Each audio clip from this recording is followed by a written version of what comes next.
essa história e de acabar com a doutrinação política nas escolas, eu até concordo. Agora eu quero ver quando é que eles vão acabar com a doutrinação religiosa. Mas ninguém fala nada dessa doutrinação religiosa escancarada que a gente tem na escola. Falam que os professores propagam o marxismo cultural e todas essas coisas, mas ninguém fala nada contra a propagação de religião na escola. E a doutrinação religiosa? Vão acabar com isso também?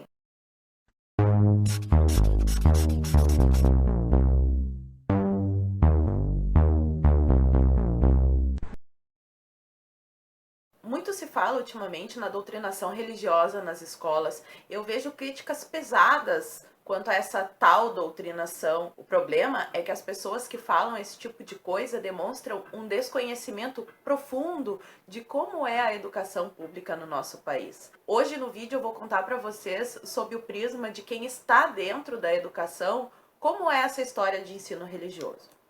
Primeiramente, eu vou esclarecer para vocês como é feita a escolha do professor que vai ministrar esse conteúdo na escola. Os professores têm carga horária geralmente de 20 horas. Eu vou pegar aqui o exemplo de uma carga horária de 20 horas para um professor que leciona numa escola que tem 4 períodos, de 50 minutos.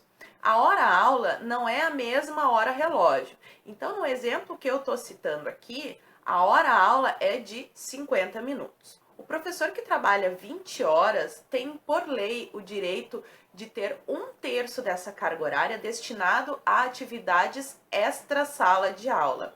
Ou seja, nesse período é que eles vão fazer planos de aula, corrigir provas. Então, esse professor que trabalha 20 horas teria que dar 13 períodos em sala de aula. Vamos supor que seja um professor de educação física, como eu sou. As aulas de educação física geralmente são 2 períodos por semana em cada turma. Então, com a disciplina de educação física, eu fecho 12 períodos. Tenho 6 turmas, fecho 12 períodos, fica sobrando um período. Esse outro período que ficou sobrando, muitas vezes é preenchido com aula de ensino religioso. Não precisa acreditar em mim. Pergunta para qualquer professor quem é que ministra as aulas de ensino religioso. Muito dificilmente vocês vão achar algum teólogo em escola pública ministrando esse conteúdo.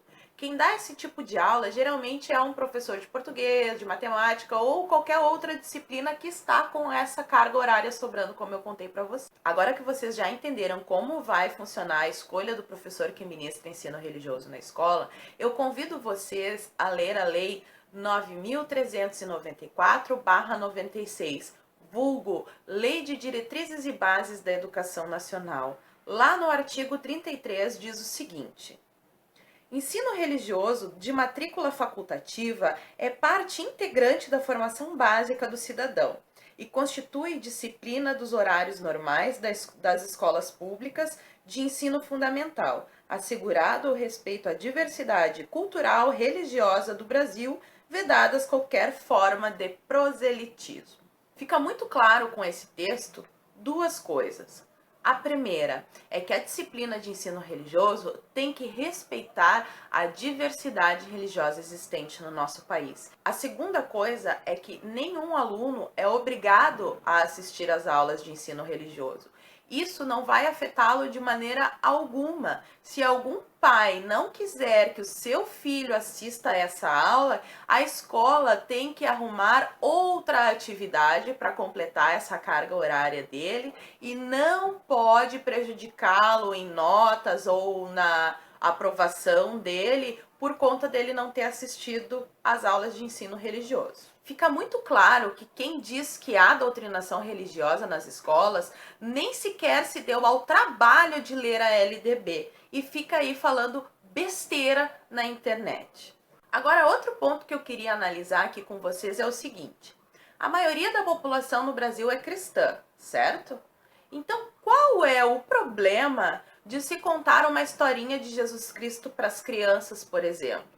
Qual o problema de, na data da Páscoa, eu contar a história da Páscoa, a história da morte e da ressurreição de Cristo na aula de religião? Provavelmente, a maioria das pessoas não iria se incomodar com isso, mas se elas não quisessem que os filhos assistissem a essa aula, elas têm o direito assegurado por lei. Qual o problema, por exemplo, em contar a parábola do filho pródigo?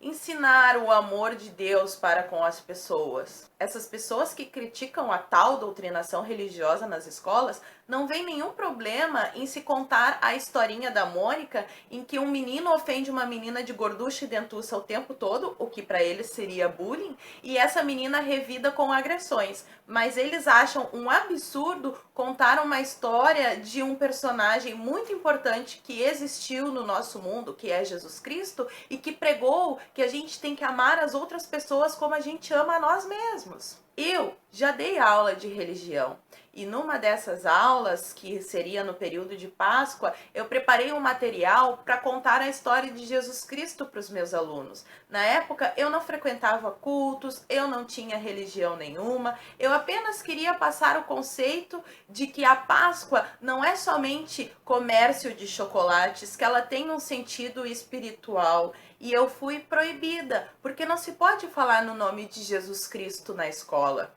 Um país democrático é um país que respeita a vontade da maioria. Se a maioria da nossa população é cristã, está certo nós tirarmos totalmente Jesus Cristo da educação?